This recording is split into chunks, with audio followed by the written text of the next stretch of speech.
Global M&A is on a record pace, and as we all know, M&A done well can create significant shareholder value. The problem that many companies face is they can't make the deals pencil. They then have to walk away and they say, what do I do with my cash? Do I keep it on the balance sheet? Do I give it back to shareholders? Do I invest in cost cutting? And often that leads them into another growth trap where they don't actually see where they can grow the company going forward. The aerospace and defense industry is a good example.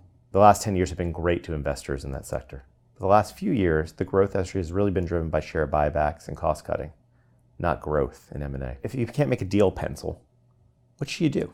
There's three things that we would say. First of all, a good deal is a good deal, and a bad deal is a bad deal. If the company's growth is not what you need, if the value creation roadmap is insufficient, walk away. But if you find actually that great asset, that leads us to our second point. Maybe you need to reassess your hurdle rates.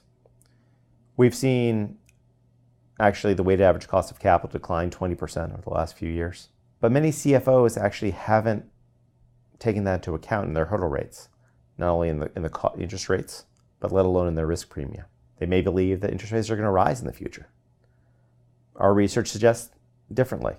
We have an era of capital superabundance, strong dollar, relatively weak economies, which would suggest that actually the long-term trend here is actually for lower interest rates. The third thing we'd often raise when deals don't pencil is whether you're investing in a deal or a strategy. An individual deal itself may not reach the investment thresholds that you need. Having said that, if you looked at actually the deal as an initial foray into a new platform, and you thought about the other investments that you made that would be accretive and probably higher returns, maybe that investment actually will pay off.